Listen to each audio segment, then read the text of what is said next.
Hi friends, എന്തൊക്കെയുണ്ട് വിശേഷം? അറഫ്ത സീരീസിലെ പുതിയൊരു എപ്പിസോഡിലേക്ക് എല്ലാവർക്കും സ്വാഗതം. ചാനൽ ഇതുവരെ സബ്സ്ക്രൈബ് ചെയ്ത് കാണുന്നവരുണ്ടെങ്കിൽ തീർച്ചയായിട്ടും സബ്സ്ക്രൈബ് ചെയ്യുക, ലൈക്ക് ചെയ്യുക, ഷെയർ ചെയ്യുക, കമൻറ്റ് ചെയ്യുക. അപ്പോൾ നമുക്ക് വൈകിപ്പിക്കാതെ തന്നെ നേരെ എപ്പിസോഡിലേക്ക് പോയാലോ? എപ്പിസോഡിൻ്റെ തുടക്കത്തിൽ തന്നെ കാണിക്കുന്നത് അദേശിനെ മേജനാണ്. അദേശ് വെറുതെ എല്ലാവരുടെ ഇടയിൽ വെച്ച് വഴക്കൂടണ്ടെന്ന് വിചാരിച്ച് മേജനോട് അവൻ്റെ കൂടെ വരാൻ പറയും. അവൻ നേരെ മേജൻ അവൻ്റെ ക്യാബിനിലേക്ക് കൊണ്ടുവരും. അതിനുശേഷം മേജനോട് ചോദിക്കും, സത്യം പറഞ്ഞോ, നീയല്ലേ എൻ്റെ ടെൻഡർ പരിശോധിച്ച് അതിലെ ഓഫർ നസീറിനോട് പറഞ്ഞത്? ഇത് കേൾക്കുമ്പോൾ മേജൻ ആകെ ഷോക്കാവും. നിങ്ങൾ എന്തേ പറയുന്നത്? ഞാൻ എന്തിനാ അങ്ങനെയൊക്കെ ചെയ്യുന്നത്? പിന്നെ നീ അല്ലാതെ വേറെ ആരാ ചെയ്യുന്നത്? നീ തന്നെയല്ലേ എൻ്റെ റൂമിലേക്ക് എൻ്റെ കാര്യങ്ങളെല്ലാം ചെക്ക് ചെയ്യാൻ വേണ്ടി വന്നത്? എന്നിട്ട് ഞാൻ നോക്കിയപ്പോൾ നിന്റെ കയ്യിൽ ആ ടെൻഡർ ഉണ്ടായിരുന്നു. അതിലെ കാര്യങ്ങളെല്ലാം പരിശോധിച്ച് നീ ആ നസീറിനോട് പോയി പറഞ്ഞല്ലേ? ഇത് കേൾക്കുമ്പോൾ മേജൻ നല്ല വിഷമാവും. ഞാൻ അങ്ങനെയൊന്നും ചെയ്തിട്ടില്ല. നിങ്ങൾ എന്തിനാണ് എപ്പോഴും എന്നെ തന്നെ ഇങ്ങനെ കുറ്റം പറഞ്ഞുകൊണ്ടിരിക്കുന്നത്? ഒന്നാമത് ആ ടെൻഡറിലിരിക്കുന്ന നിങ്ങളുടെ ഓഫറിൻ്റെ കാര്യമാണെന്ന് എനിക്ക് അറിയില്ലായിരുന്നു. ഇനിയിപ്പോൾ അത് അറിഞ്ഞാൽ തന്നെ ഞാൻ എന്തിനാണ് നസീറിനോട് പറയുന്നത്? ഞാൻ ഒരിക്കലും അങ്ങനെ ചെയ്യില്ല. നീ പറയുന്ന കാര്യമെല്ലാം ഞാൻ വിശ്വസിക്കണമെന്നാണോ പറയുന്നത്? നീ തന്നെയല്ലേ നീ ഇവിടെ എൻ്റെ കാര്യങ്ങൾ പരിശോധിക്കാൻ വന്നാണെന്ന് പറഞ്ഞത്? അതുമല്ല, ഞാൻ വാതിൽ തുറന്നു നോക്കിയപ്പോൾ നിന്റെ കയ്യിൽ ആ ടെൻഡർ ഇരിക്കുന്നുണ്ടായിരുന്നു. ആ ടെൻഡർ കൊണ്ട് നീ പോകാൻ നിൽക്കായിരുന്നു. അപ്പോഴാണ് ഞാൻ നിന്നെ തടഞ്ഞത്. അതീഷ്, ഞാൻ പറഞ്ഞില്ലേ ഞാനിവിടെ ആ ടെൻഡർ എടുക്കാൻ വേണ്ടി വന്നതല്ല. സത്യമായിട്ടും ഞാൻ നിങ്ങളെക്കുറിച്ച് എന്തെങ്കിലും ന്യൂസ് കിട്ടുമെന്ന് അറിയാൻ വേണ്ടി വന്നതാ. അല്ലാതെ ആ ടെൻഡറിലിരിക്കുന്ന കാര്യങ്ങൾ ഞാൻ ഒരിക്കലും നസീറിനോട് പറയില്ല. ഇത് കേൾക്കുമ്പോൾ ആദേശ് അവളോട് പറയും, നീ ഒരു കാര്യം മറന്നുപോയെന്ന് വിചാരിക്കുന്നു. നീ മുൻപ് ഇതുപോലെ ഇവിടേക്ക് വന്നിട്ടുണ്ടായിരുന്നു, എന്നെക്കുറിച്ച് എന്തൊക്കെയോ വലിയ ഡീറ്റെയിൽസ് അറിയാൻ വേണ്ടിയിട്ട്. എന്നിട്ട് അന്ന് നിനക്ക് എവിടെ എന്തെങ്കിലും കിട്ടിയോ? ഇല്ലല്ലോ. പിന്നെ അതെല്ലാം ആന്നിട്ടും നീ വീണ്ടും എന്തിനാ ഇങ്ങോട്ട് വന്നത്? ഇത് കേൾക്കുമ്പോൾ മേജനൊന്നും പറയാനുണ്ടാവില്ല. ഇപ്പൊ ഒന്നും പറയാൻ കിട്ടുന്നില്ലല്ലേ? എങ്ങനെ പറയാൻ കിട്ടും? കാരണം ഞാൻ പറഞ്ഞതൊക്കെ ശരി തന്നെയാണല്ലോ. നീ എൻ്റെ കൂടെ നിന്ന് എന്നെ പിന്നിൽ നിന്ന് കുത്തി. ഇത് ഞാൻ ഒരിക്കലും നിന്റെ അടുത്ത് പ്രതീക്ഷിച്ചില്ല. തെറ്റുകളെല്ലാം എൻ്റെ ഭാഗത്ത് തന്നെയാണ്. ഞാൻ ഒരിക്കലും നിന്നെ പോലെ ആൾ വിശ്വസിക്കാൻ പാടില്ലായിരുന്നു. ഇത് കേൾക്കുമ്പോൾ മേജൻ ഒത്തിരി വിഷമാവും. നിന്റെ കയ്യിൽ ആ ടെൻഡർ ഇരിക്കുന്ന കണ്ടപ്പോൾ തന്നെ എനിക്ക് ആ ഓഫർ അങ്ങ് മാറ്റിയാൽ മതിയായിരുന്നു. പക്ഷേ ഞാൻ ഒരിക്കലും നീ ഇങ്ങനെ ചെയ്യുന്ന വിചാരിച്ചില്ലല്ലോ. ഇത് കേൾക്കുമ്പോൾ മേജൻ അവനോട് പറയും, അതേഷ്, ഞാൻ ഒരിക്കലും നിന്നെ പിന്നിൽ നിന്ന് കുത്തിയിട്ടില്ല. നീ എന്താ എന്നെ വിശ്വസിക്കാത്തത്? ഞാൻ ഒരിക്കലും ആരോട് ഇങ്ങനെയൊന്നും ചെയ്യാറില്ല. ശരിയാണ്, നീ എന്നോട് ഒരുപാട് ദ്രോഹങ്ങൾ ചെയ്തിട്ടുണ്ട്. പക്ഷേ നിന്നോട് ഇങ്ങനെ ചെയ്യുന്ന കാര്യത്തെക്കുറിച്ച് ഞാൻ ഇതുവരെ ആലോചിച്ചിട്ട് പോലുമില്ല. പക്ഷേ അതേഷ് വീണ്ടും അതൊന്നും മൈൻഡ് ചെയ്യാതെ അവളെ കുറ്റപ്പെടുത്തിക്കൊണ്ടേയിരിക്കും. ഇത് കേൾക്കുമ്പോൾ മേജൻ നല്ല വിഷമത്തോടു കൂടി പറയും, ഈ 187 ദിവസം ഒന്ന് എത്ര പെട്ടെന്ന് കഴിഞ്ഞു കിട്ടിയാൽ മതിയായിരുന്നു. എനിക്ക് എത്രയും പെട്ടെന്ന് നിന്നിൽ നിന്ന് മോചിതയാണ് ഞാനിപ്പോൾ ആഗ്രഹിക്കുന്നത്. എന്നും രാവിലെ എഴുന്നേൽക്കുമ്പോൾ തന്നെ ഓരോ ദുസ്വപ്നം കണ്ട് എഴുന്നേറ്റ് എനിക്ക് മതിയായി എന്നും പറഞ്ഞ് മേജൻ അവിടെ നിന്നും പോവും. അതെല്ലാം കേൾക്കുമ്പോൾ അതേശം നല്ല ദേഷ്യം വരും. മേജൻ അവനെ ചതിച്ച കാര്യം ആലോചിച്ച് അവൻ ആ ബുക്കെല്ലാം താഴെ ഇടും. അതിനുശേഷം മേജൻ നേരെ നസീറിൻ്റെ അടുത്തേക്കാണ് പോകുന്നത്. നസീർ, സത്യം പറഞ്ഞു, അതേഷിൻ്റെ ഓഫർ എത്രയെന്ന് നീ അങ്ങനെ അറിഞ്ഞത്? അതിപ്പോൾ എങ്ങനെ അറിയാനാ? ഞാൻ ജസ്റ്റ് ഒന്ന് ഗസ് ചെയ്തതാ. മതി, നീ കൂടുതൽ എന്നെ പൊട്ടം കളിപ്പിക്കാനും നോക്കണ്ട. ആദേശം എത്രയാണ് ഓഫർ ചെയ്യാൻ പോകുന്നത് കൃത്യമായിട്ട് നിനക്ക് അറിയായിരുന്നു. അതുകൊണ്ടാണ് നീ അതിന് തൊട്ട് മുകളിലുള്ള എമൗണ്ട് തന്നെ പറഞ്ഞത്. ഇതെല്ലാം നിനക്ക് ആരാ പറഞ്ഞു തന്നത്? സത്യം പറഞ്ഞോ? ഇത് കേൾക്കുമ്പോൾ നസീർ പറയും, അത് ശരി, ഞാൻ നീ ഇവിടെ വന്ന് എന്നെ കൺഗ്രാറ്റ്സ് ചെയ്യുന്ന വിചാരിച്ചത്. പക്ഷേ നീ ഇപ്പം നേരെ മറിച്ച് എന്നെ ക്വസ്റ്റ്യൻ ചെയ്യാണല്ലോ. മേജൻ, ഒരു കാര്യം നീ മറക്കരുത്, നമ്മളെല്ലാവരും ഒരു സൈഡ് തന്നെയല്ലേ? നസീർ, നോക്ക്, ഞാൻ ആരുടെയും സൈഡ് പിടിക്കാനോ സൈഡിലോ അല്ല. ഞാൻ ഒറ്റക്കായിട്ട് തന്നെ ഇവിടെ നിൽക്കുന്നത്. ഈ ഡീലിൽ നീ ആർക്ക് കിട്ടിയാലും എനിക്കൊരു കുഴപ്പമില്ല. പക്ഷെ നിനക്കൊരു കാര്യം അറിയോ? നീ കാരണം അതേഷ് ഇപ്പോൾ എന്നെയാണ് കുറ്റപ്പെടുത്തിക്കൊണ്ടിരിക്കുന്നത്. നിനക്കിതെല്ലാം പറഞ്ഞു തന്ന ആൾ ഞാനാണെന്നാണ് അവൻ പറയുന്നത്. ഇത് കേൾക്കുമ്പോൾ നസീർ ആകെ ടെൻഷനാവും. എന്ത്? അവൻ നിന്നെയാണോ ബ്ലെയിം ചെയ്യുന്നത്? എങ്കിൽ ഞാൻ അവനെ കാണിച്ചു കൊടുക്കാം എന്നും പറഞ്ഞ് അവൻ അവിടെ നിന്ന് പോകാൻ നിൽക്കുമായിരിക്കും. വേണ്ട, നീ ഇനി കൂടുതലൊന്നും ചെയ്യേണ്ട ആവശ്യമൊന്നുമില്ല. ഇത് കേൾക്കുമ്പോൾ നസീർ പറയും, അവൻക്ക് അവൻ്റെ ഫയലിനെ കുറിച്ച് ഇത്രയധികം ചിന്ത ഉണ്ടായിരുന്നെങ്കിൽ അവരത് നേരത്തെ പ്രൊട്ടക്ട് ചെയ്ത് വെക്കണമായിരുന്നു. ഇത് കേൾക്കുമ്പോൾ മേജൻ ചോദിക്കും, അപ്പോൾ നിനക്ക് ആരാ ഇത് പറഞ്ഞു തന്നത്? അതൊന്നും നീ പറയണ്ട, അതെനിക്കിപ്പോൾ തൽക്കാലം അവിടെ പറയാൻ കഴിയില്ലെന്ന് നസീർ അവരോട് പറയും. അതെന്താ? ഇത് എനിക്കറിയാവുന്ന നമ്മുടെ ഓഫീസിൽ ആരെങ്കിലും ആണോ നിനക്കിതെല്ലാം ചെയ്തു തരുന്നത്? മേജൻ, നീ എന്തിനാ വെറുതെ അതൊക്കെ അലയ്ക്കുന്നത് എന്നും പറഞ്ഞ് നസീർ അവളുടെ ഷോൾഡറിൽ കൈ വെക്കും. അപ്പോഴാണ് കറക്റ്റ് സമയത്തിന് ആദേശം അവിടേക്ക് വരുന്നത്. അവനതെല്ലാം കാണുമ്പോൾ നല്ല ദേഷ്യം വരുന്നുണ്ട്. നമ്മളിപ്പോൾ ഇതിനെക്കുറിച്ചൊന്നും ആലോചിക്കാതെ ആ ആദേശം എവിടുന്നെങ്കിലും തുരത്തി ഓടിക്കുന്ന കാര്യം നമ്മളിപ്പോൾ ആലോചിക്കേണ്ടത്. ഇത് കേൾക്കുമ്പോൾ മേജൻ പറയും, നീ ഈ നമ്മളെന്ന് പറഞ്ഞ കാര്യങ്ങൾ ഒന്ന് നിർത്തുന്നുണ്ടോ? ഇതെല്ലാം കേട്ട് എനിക്ക് മതിയായി. നീ ഇപ്പോൾ ഇതെല്ലാം നിനക്ക് ആരാ പറഞ്ഞെന്ന് എന്ന് മാത്രം എനിക്ക് പറഞ്ഞു തന്നാൽ മതി. ആദേശാണെങ്കിൽ ഇതെല്ലാം കണ്ട് നല്ല ദേഷ്യം വന്ന് നിൽക്കുകയാണ്. അപ്പോഴാണ് അവൻ്റെ അടുത്തേക്ക് ഒന്ന് ആസ്ലി പറയുന്നത്, കണ്ടോ, അവരിപ്പോൾ അവർ ചെയ്ത കാര്യങ്ങളൊക്കെ ആലോചിച്ച് ഭയങ്കര പ്രൗഡായിട്ട് നിൽക്കുക. ഇത് കാണുമ്പോൾ ആദേശം നല്ല ദേഷ്യം വരും. അവൻ വേഗം മേജൻ്റെ അടുത്തേക്ക് പോകും. മേജൻ, നിനക്ക് ചെയ്തെടുക്കാൻ ഞാൻ കുറച്ച് വർക്ക്സ് നിന്റെ ടേബിളിൽ വെച്ചിട്ടുണ്ട്, അത് വേഗം പോയി ചെയ്യാൻ നോക്കും. ഞാൻ ഇപ്പോൾ വരാം. ഇപ്പം വരാമെന്നല്ല, എനിക്ക് ഇപ്പം തന്നെ ചെയ്ത് തീർക്കണം, വേഗം പോയി ചെയ്യാൻ നോക്കും. ഇത് കേൾക്കുമ്പോൾ മേജൻ അവിടെ നിന്നും പോകും. അതിനുശേഷം ആദേശം നസീറും സംസാരിക്കും. എന്താടാ, മുഖത്ത് ഭയങ്കര സന്തോഷമാണല്ലോ. നീ ജയിച്ചെന്ന് വിചാരിച്ചോ? പിന്നെ അല്ലാതെ, ഇവിടെ ഇപ്പം ഞാനാ ജയിച്ചത്, നീയാണ് തോറ്റതും. ഞാൻ തോറ്റത് നീ ഇത്ര പെട്ടെന്ന് വിചാരിച്ചോ? അതായത് ഈ യുദ്ധം ഇവിടെ അവസാനിച്ചതാണ് വിചാരിച്ചിരിക്കുന്നത്? ഇതെല്ലാം വേറൊരു തുടക്കമല്ലേ എന്നും പറഞ്ഞ് ആദേശം അവിടെ നിന്നും പോവും. പിന്നീട് കാണിക്കുന്നത് മേജനെയാണ്. ആദേശം അവളെ ബ്ലെയിം ചെയ്തുകൊണ്ട് തന്നെ അവൾക്ക് ഒത്തിരി വിഷമമായിട്ടുണ്ട്. അതുകൊണ്ട് തന്നെ ആ ഓഫീസിലുള്ള CCTV മൊത്തം അവൾ അവിടെ ഇരുന്ന് സെർച്ച് ചെയ്യായിരിക്കും. ആദേശിൻ്റെ റൂമിലേക്ക് ആരൊക്കെയാണ് ആ സമയത്ത് പോയതെന്ന് അവൾ വാച്ച് ചെയ്തുകൊണ്ടിരിക്കുന്നുണ്ടാവും. അപ്പോഴാണ് പെട്ടെന്ന് അതിലൊരു എറർ കാണിക്കുന്നത്. അതായത് അവിടെ ആരോ എഡിറ്റ് ചെയ്ത് വെച്ചതുപോലെ, അതായത് പെട്ടെന്ന് ഒരു ഭാഗം മാത്രം കട്ട് ചെയ്ത് അവിടെ വേറൊരു ഭാഗം വെച്ചതുപോലെ. അതിൻ്റെ ഉള്ളിൽ എന്തോ ഒരു കാര്യം സംഭവിച്ചിട്ടുണ്ടെന്ന് അവിടെ മേജന് മനസ്സിലാവും. അവൾ അവളുടെ അസിസ്റ്റന്റിനോട് പറയും, ഇവിടെ നമ്മൾ അറിയാതെ വേറെ എന്തൊക്കെയോ ചില കാര്യങ്ങൾ നടന്നിട്ടുണ്ട്. ഈ ക്യാമറ ആംഗിളിൽ അത് കിട്ടിയിട്ടില്ലെന്നാണ് തോന്നുന്നത്, അല്ലെങ്കിൽ കിട്ടിയത് ആരോ എഡിറ്റ് ചെയ്ത് കളഞ്ഞിട്ടുണ്ട്. എന്തായാലും നമുക്ക് വേറെ ക്യാമറയിലും വേറെ ആംഗിളും ചെക്ക് ചെയ്യണം. എന്തായാലും അവിടേക്ക് വേറെ ആരോ പോയിട്ടുണ്ട് എന്നും പറഞ്ഞ് അവൾ അവനോട് അന്വേഷിക്കാൻ പറയും. അങ്ങനെ അവൾ അവിടെ നിന്നും പോകാൻ നിൽക്കുമായിരിക്കും. അപ്പോഴാണ് ആദേശ് അവിടേക്ക് വരുന്നത്. അവർ രണ്ടുപേരും കൂടി കുറച്ചു നേരം ഐ കോണ്ടാക്ട് ഇട്ട് നിൽക്കും. അതിനുശേഷം ആദേശ് അവിടെ നിന്ന് ലിഫ്റ്റ് കയറി പോകാൻ നിൽക്കുമായിരിക്കും. അപ്പോൾ മേജൻ അവനോട് പറയും, ആദേശ് നീ ഞാൻ പറയുന്ന ഒന്ന് കേൾക്ക്. ഞാൻ അവനോടൊന്നും പറഞ്ഞിട്ടില്ല. നീ ഈ കാര്യത്തിൽ എന്നെ വിശ്വസിച്ചേ പറ്റൂ. ഇല്ല മേജൻ, ഈ കാര്യത്തിൽ എനിക്ക് നിന്നെ വിശ്വസിക്കാൻ ഒരു കാരണങ്ങളും ഞാൻ കാണുന്നില്ല. പക്ഷെ ആദേശ് ഞാൻ പറയുന്നത് ശരിയാ. നീ എന്നെ ഞാൻ ആ റൂമിലേക്ക് പോയതിനല്ലേ ബ്ലെയിം ചെയ്യുന്നത്. സത്യം പറഞ്ഞാൽ ഞാൻ ആ റൂമിലേക്ക് എന്നും പറഞ്ഞ് അവൾ പറഞ്ഞു നിൽക്കുമ്പോഴേക്കും അവൻ അവളോട് മിണ്ടാതിരിക്കാൻ പറയും. എനിക്കിപ്പോൾ നീ പറയുന്ന കാര്യമൊന്നും കേൾക്കാൻ തന്നെ തോന്നുന്നില്ല എന്നും പറഞ്ഞ് അവൻ ആ ലിഫ്റ്റ് കയറി പോവും. മേജനാണെങ്കിൽ അവൻ പോകുന്നത് കണ്ട് ഒരുപാട് വിഷമത്തോടെ അവനെ തന്നെ നോക്കി നിൽക്കും. അങ്ങനെ നേരെ ഇരുട്ടായി. ആദേശ് അവൻ്റെ വർക്കിംഗ് റൂമിൽ ഇരുന്നുകൊണ്ട് ഓരോ കാര്യങ്ങൾ ഇങ്ങനെ ആലോചിക്കായിരിക്കും. മേജൻ പറഞ്ഞ കാര്യങ്ങൾ തന്നെയാണ് അവൻ ആലോചിക്കുന്നത്. ഞാൻ നസീറിനോട് ഒന്നും പറഞ്ഞിട്ടില്ല, നീ എന്നെ തെറ്റുധരിച്ചിരിക്കുകയാണ്. ഈ കാര്യങ്ങളെല്ലാം അവൻ ഇങ്ങനെ ഒന്നുകൂടി ആലോചിച്ച് നോക്കുകയാണ്. അതെല്ലാം ആലോചിച്ച് അവൻ ആകെ തല പെരുത്ത് അവിടെ നിന്ന് ഇറങ്ങി പോവായിരിക്കും. അവൻ ആ വാതിൽ തുറന്ന് പോകാൻ നിൽക്കുമ്പോൾ മേജൻ ആ വാതിൽ തുറന്ന് ഉള്ളിലേക്ക് വരാൻ വേണ്ടി നിൽക്കുന്നുണ്ടാവും. ദേ, ഞാനിവിടെ ഒറ്റയ്ക്കാ, അതുകൊണ്ട് നീ ഇവിടെ എന്തെങ്കിലും ഒളിഞ്ഞെന്ന് കേൾക്കാൻ വന്നാണെങ്കിൽ അതിൽ വലിയ കാര്യമൊന്നും ഉണ്ടാവില്ല.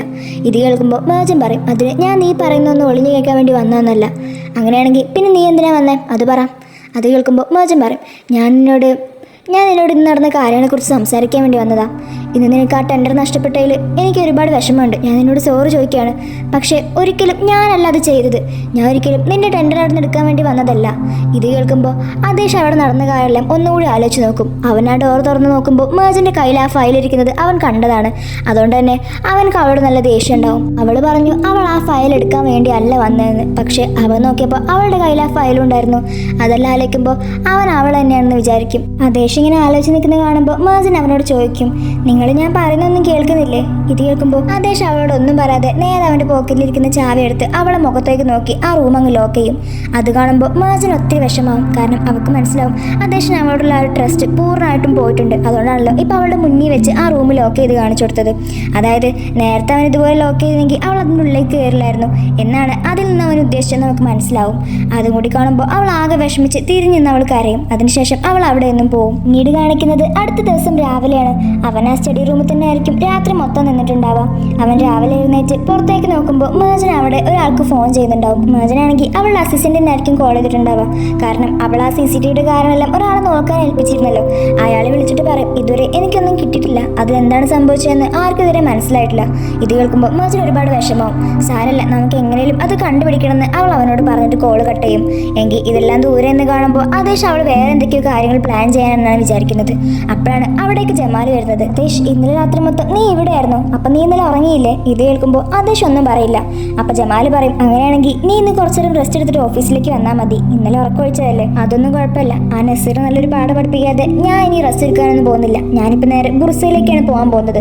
അവിടെ പോയി ആ മുതലാളിയോട് കുറച്ച് കൂടുതൽ തുക ഓഫർ ചെയ്യണം.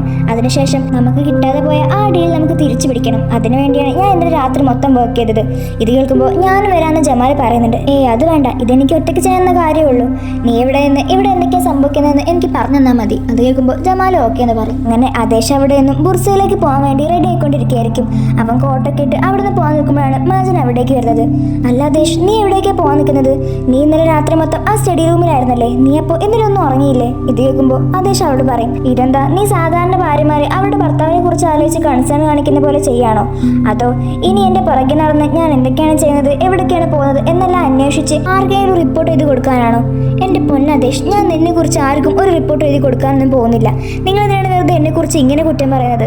ഇത് കേൾക്കുമ്പോൾ ആദേശ് പറയും, പിന്നെ പറയാതെ ഇന്ന് രാവിലെ തന്നെ ഞാൻ കണ്ടിരുന്നു നീ ആർക്കോ മാറി നിന്ന് സീക്രട്ട് കോൾ ചെയ്യുന്നത്. എന്ത് സീക്രട്ട് കോളോ? ദാ ഈ ഫോൺ പിടിക്കും, ഈ ഫോൺ പിടിക്കാനാണ് പറഞ്ഞത് എന്നും പറഞ്ഞ് അവൾ അവളുടെ ഫോൺ അവൻ്റെ കൈ കൊടുക്കും. എന്നിട്ട് ഞാൻ ആർക്കാ ഇന്ന് രാവിലെ മുതൽ വിളിച്ചതെന്ന് ഒന്ന് നോക്ക്, അപ്പം നിനക്ക് കാര്യമെല്ലാം മനസ്സിലാവും. വെറുതെ ഇങ്ങനെ ഒരു കാര്യം അറിയാതെ എന്നെ അങ്ങനെ കുറ്റം പറയാൻ മാത്രം അറിയാം. ഇത് കേൾക്കുമ്പോൾ ആദേശ് ആ ഫോൺ അവൾക്ക് തിരിച്ചു കൊടുക്കും. നോക്ക് മേജൻ, എനിക്ക് ഈ പറഞ്ഞ കാര്യമെല്ലാം വീണ്ടും വീണ്ടും ഇന്ന് റിപ്പീറ്റ് ചെയ്ത് പറയുന്നത് തീരെ ഇഷ്ടമല്ല. ഞാനിപ്പോൾ അത്യാവശ്യമായിട്ടൊരു സ്ഥലത്തേക്ക് പോകാം, എനിക്കൊരു വർക്കുണ്ട്. അത് കഴിഞ്ഞ് ഞാനൊരു 5 മണിയൊക്കെ ആകുമ്പോഴേക്കും വരും. അപ്പോഴേക്കും നീ റെഡി ആയി നിൽക്കണം. നമുക്ക് രണ്ടുപേർക്കും ഒരു മീറ്റിംഗ് അറ്റൻഡ് ചെയ്യാനുള്ളതാണ്. കറക്റ്റ് സമയം എപ്പോഴാണെന്ന് ഞാൻ നിന്നെ കുറച്ച് കഴിഞ്ഞ് അറിയിക്കാം. അപ്പോഴേക്കും നീ എവിടെ നിന്നാൽ മതി, പിന്നെ ഇതിൽ നിന്ന് എസ്കേപ്പ് ആണെന്ന് നോക്കണ്ട എന്നും പറഞ്ഞ് അവൻ അവിടെ നിന്നും പോകാൻ നിൽക്കായിരിക്കും. അപ്പോൾ മേജൻ അവനെ കൈപിടിച്ചിട്ടുണ്ട്. ദേശ്, ഞാൻ സീരിയസ് ആയിട്ടാണ് പറയുന്നത്, ഞാൻ ഒരിക്കലും നിന്നോട് ഇങ്ങനെ ഒരു തെറ്റ് ചെയ്യില്ല. ഇത് കേൾക്കുമ്പോൾ ആദേശ് ഒന്നും പറയാതെ അവളുടെ കൈ മാറ്റി അവിടെ നിന്നും ഒന്നും മിണ്ടാതെ പോവും.